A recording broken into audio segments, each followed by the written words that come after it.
Hey, welcome back to the show.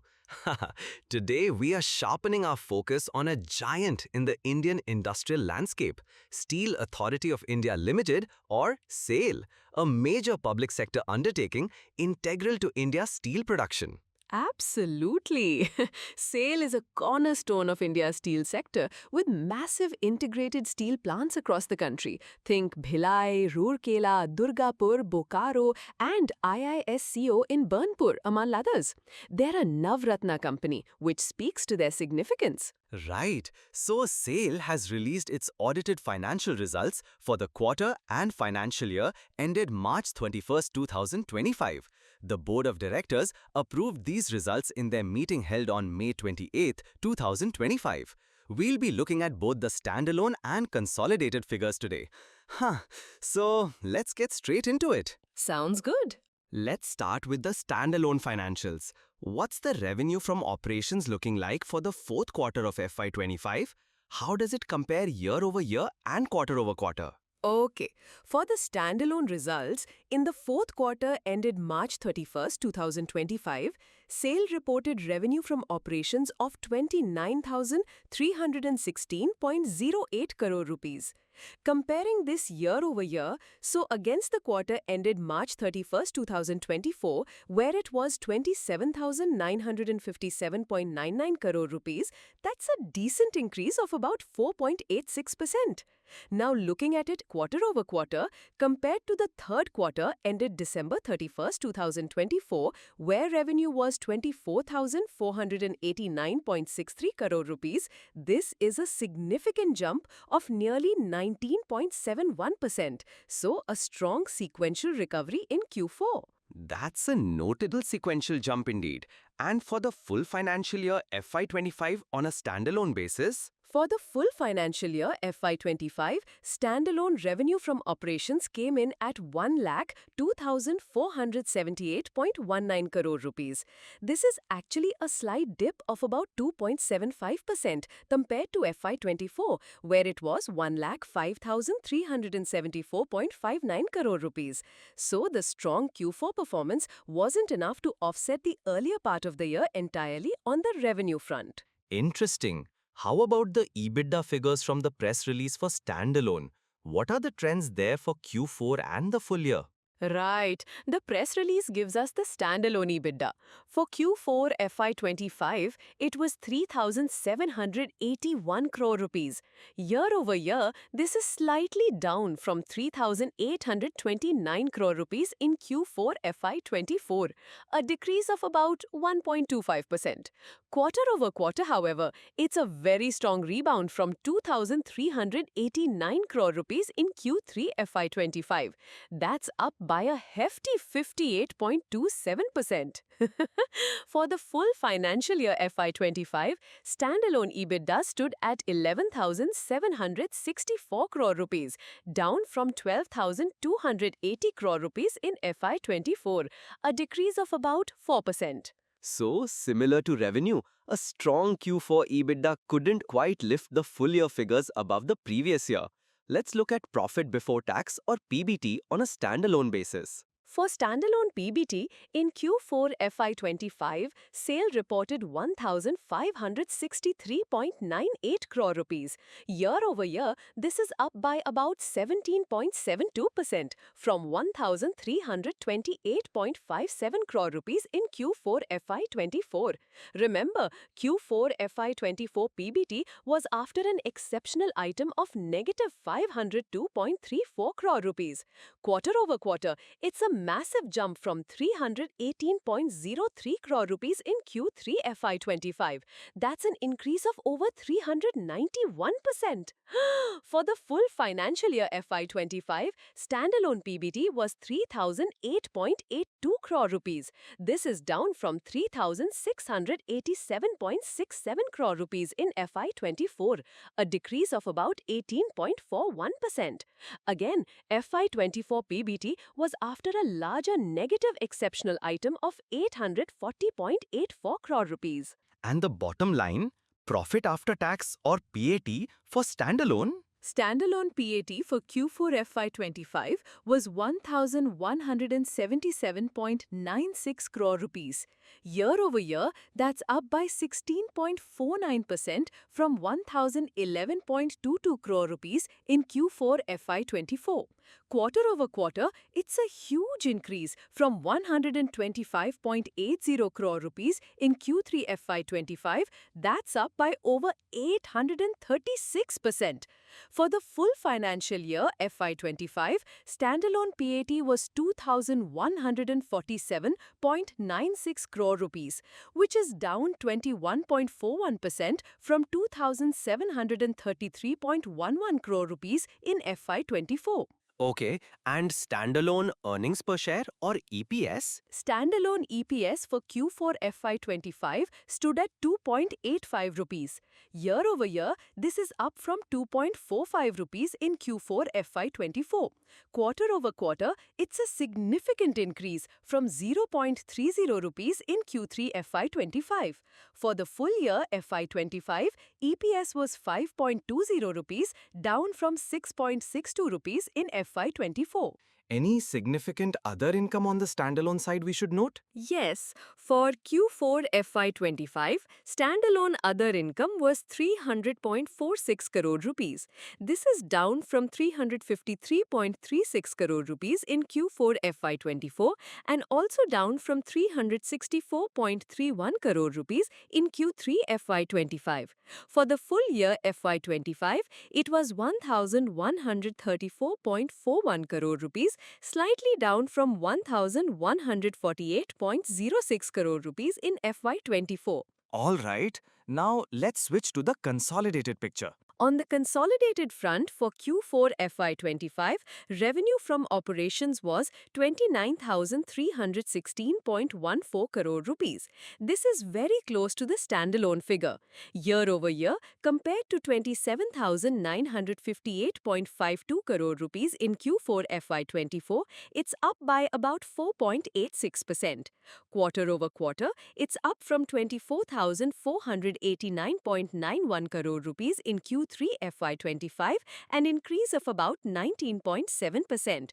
For the full year FY25, consolidated revenue was 1,02,479.06 crore rupees, a slight decrease of about 2.75% from 1,05,378.33 crore rupees in FY24.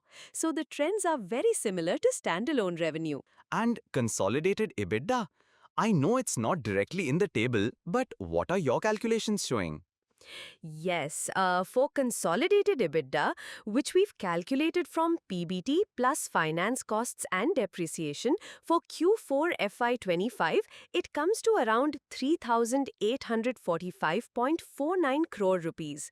Year over year, this is up from about 3,439.21 crore rupees in Q4 FY24, an increase of roughly 11.8%.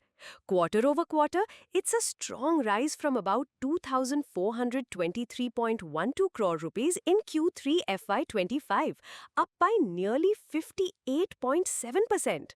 For the full year FY25, consolidated EBITDA is around 11,695.38 crore rupees, slightly down from 11,814.04 crore rupees in FY24, a marginal decrease of about 1%.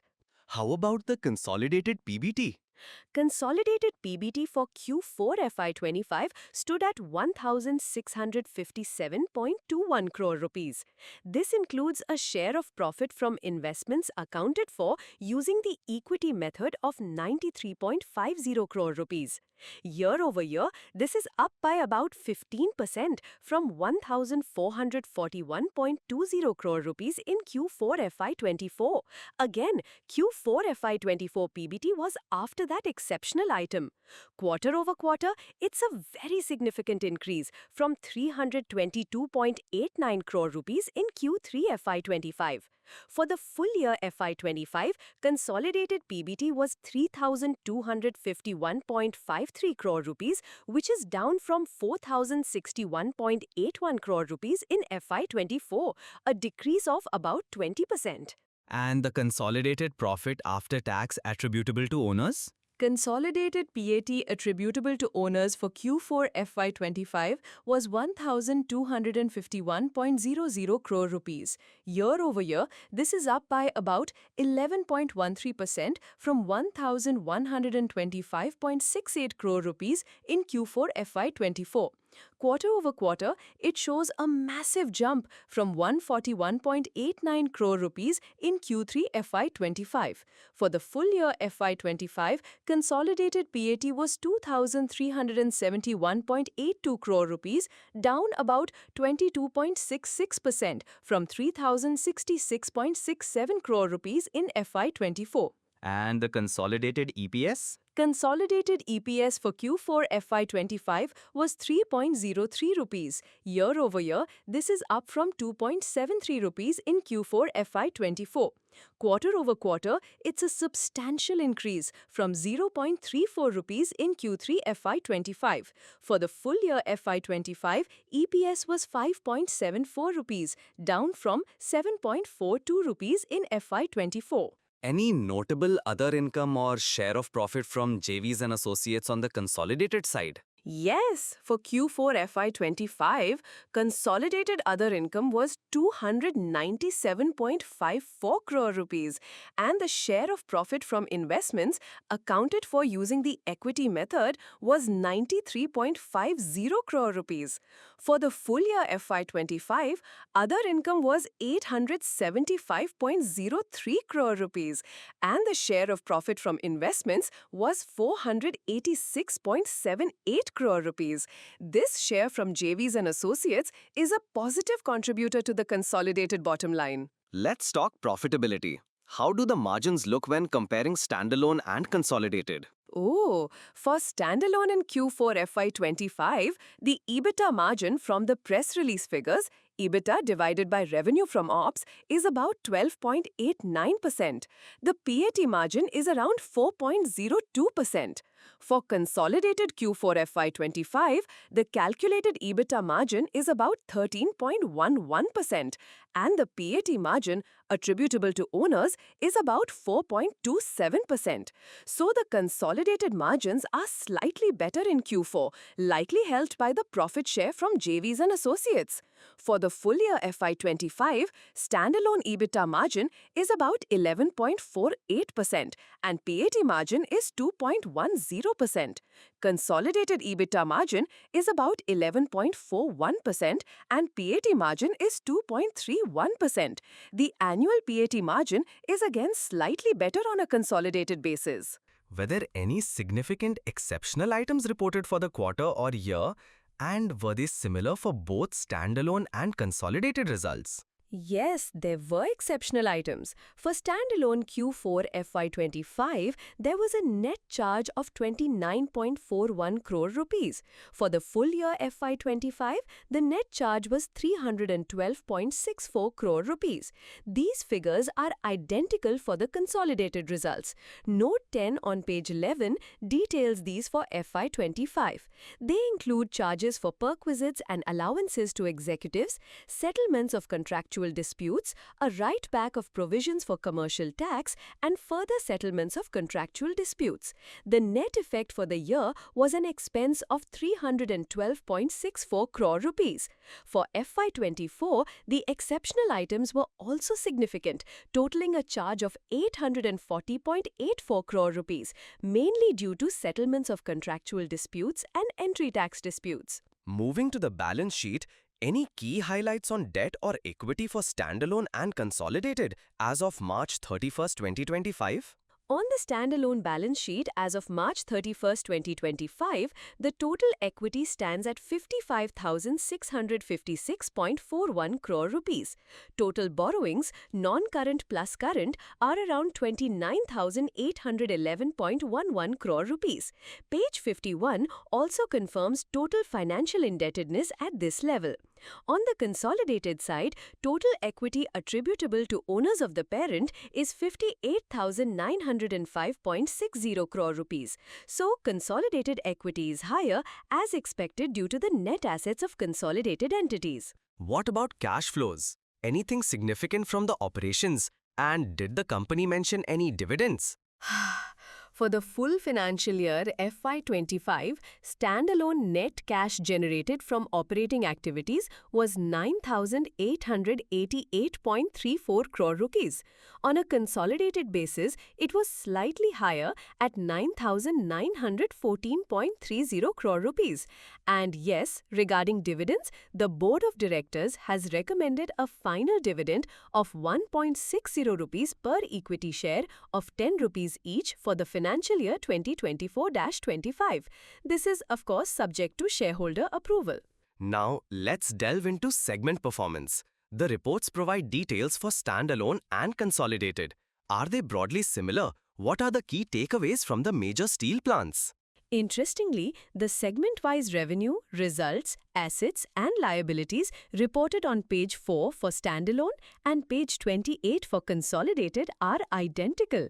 This usually implies that the joint ventures and associates are not large enough to be separate reportable segments, or their operations don't fall neatly into these primary steel plant segments for SAIL itself under Ind AS 108.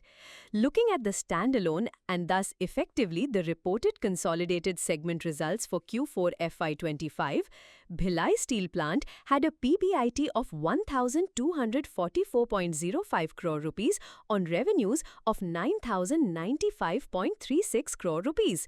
Rourkela Steel Plant reported PBIT of 368.60 crore rupees on revenues of 6,202.16 crore rupees. Bokaro Steel Plant showed PBIT of 214.78 crore rupees on revenues of 6,356.89 crore rupees.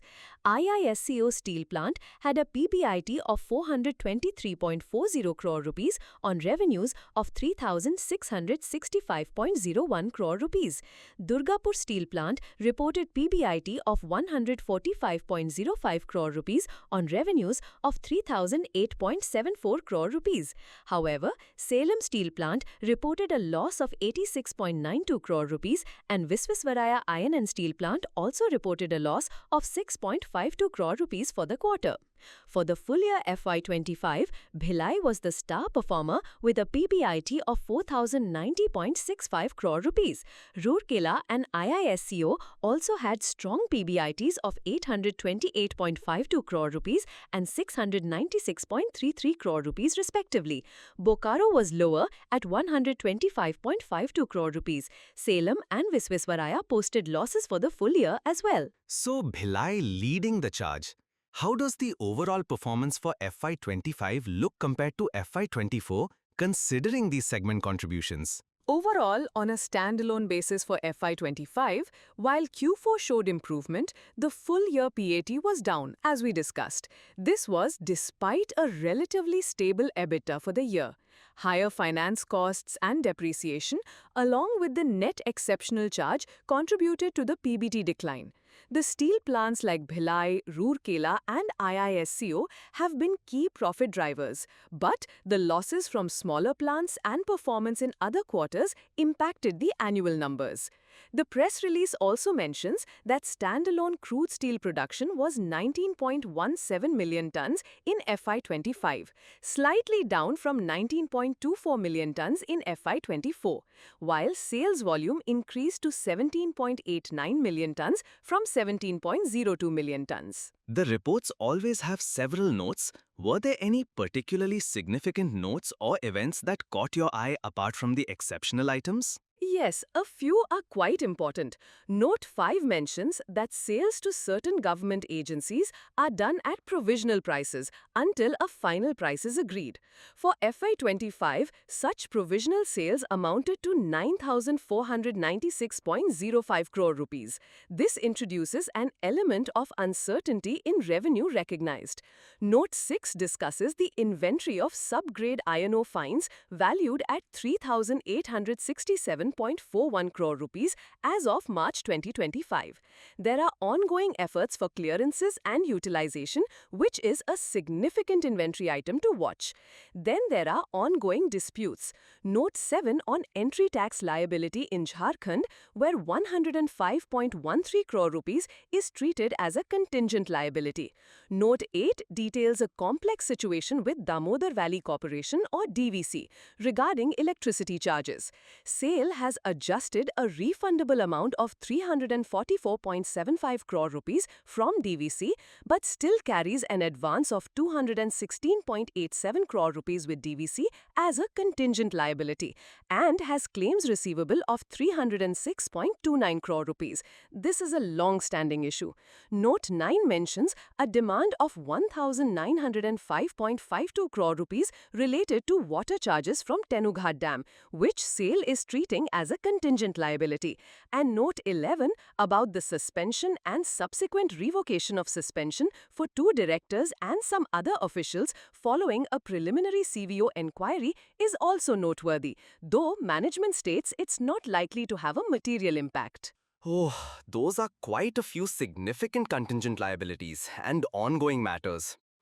Now, a critical part, the auditor's report. What did the joint statutory auditors have to say about the standalone financials? The standalone financials were audited by a consortium, J.N. Gupta & Co. LLP, SPARK and Associates LLP, Vinod Singhal & Co. LLP, and APT & Co. And they have issued a qualified opinion. The basis for their qualification, as detailed in Note 3 of their report on page 15, has 2 main components. First, the non-provision for the disputed entry tax demand in Jharkhand amounting to 105.13 crore rupees. The auditors believe a provision should be recognized. Second, the accounting treatment of the DVC matter. They point out that while SAIL has accounted for a refund of 344.75 crore rupees, the interest component embedded in it hasn't been recognized separately as interest income, which is not in compliance with Ind AS 109. More critically, they state that an advance of 448.03 crore rupees paid to DVC, which includes the 216.87 crore rupees mentioned in the notes plus other amounts, should have been provided for, as management hasn't provided sufficient evidence for its recoverability. The auditors state that had these matters been appropriately accounted for, the reserves excluding revaluation reserve as of 31st March 2025 would have been reduced by 413.94 crore rupees. Wow, a qualified opinion and a significant potential impact on reserves. Any emphasis of matter paragraphs? Yes, they included several emphasis of matter paragraphs, drawing attention to the provisional pricing for government sales, Note 5, the subgrade iron ore fines inventory, Note 6, the water charges dispute, Note 9, the suspension of officials, Note 11, and the irregular transactions at Durgapur Steel Plant. These don't modify the opinion, but highlight significant issues. They also included an other matter paragraph regarding the company not being in compliance with board composition requirements under the Companies Act and SEBI regulations during the year, and that the audit of 9 branches/units was conducted by other auditors. Okay, and how about the consolidated auditor's report? Same auditors, same opinion? Yes, the same consortium of auditors for the consolidated financials, and they've issued a qualified opinion here as well. The basis for qualification is identical to the standalone report, the entry tax non-provision and the DVC accounting treatment, with the same quantified impact of 413.94 crore rupees on consolidated reserves. The emphasis of matter paragraphs are also the same. Under other matters, they again mention the board composition non-compliance and the reliance on branch auditors.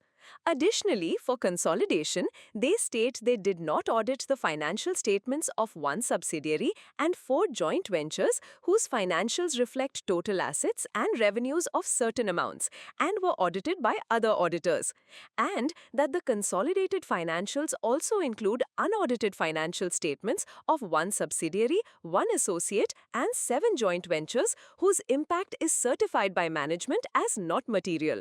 This is detailed in Annexure A on pages 37 and 44, which lists entities like Almora Magnesite, Associate, not reviewed, and several JVs as not reviewed or not available. So the qualifications are consistent across both standalone and consolidated. The press release had some commentary from the chairman and managing director. What's the general outlook from management? Mr. Amirendra Prakash, the chairman and MD, highlighted SAIL's resilience and strategic agility in a shifting global steel landscape. He mentioned their commitment to operational efficiency, sustainable growth, and value creation. He also acknowledged challenges from international tariffs and import pressures in the last quarter of FY25, but emphasized SAIL's robust performance. He sounded optimistic about domestic steel demand, supported by government policies, and SAIL's focus on innovation, cost optimization, and planned future expansion in line with the national steel policy. So, putting it all together, what's the overall take on sales performance and the risks ahead? And, of course, the standard disclaimer. Right. Disclaimer first. We advise all investors to check with certified experts before making any investment decisions. Sales Q4 FY25 showed a strong sequential recovery in revenue and profitability for both standalone and consolidated results. The full year performance, however, was a bit subdued compared to FY24 with lower PAT and EPS. Key steel plants like Bhilai are performing well. The company has also declared a dividend. However, the significant qualifications in the auditor's reports for both standalone and consolidated results are a major concern.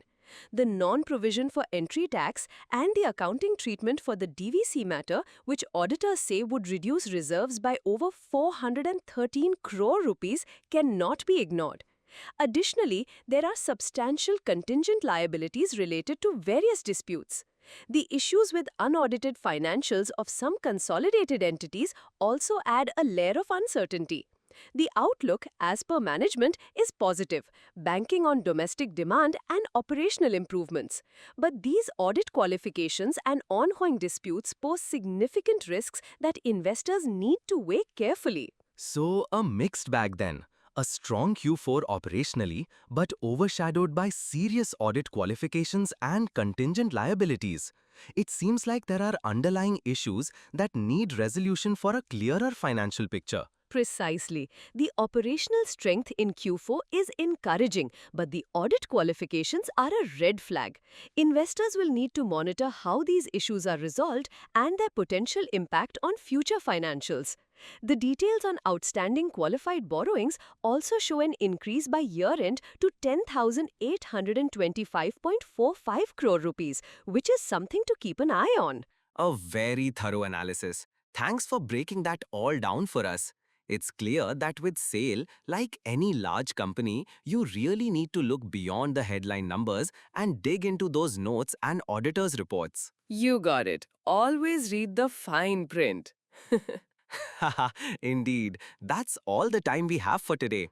If you found this analysis helpful and you're watching on YouTube, please do like, share, and subscribe to our channel for more financial deep dives. Thanks for tuning in.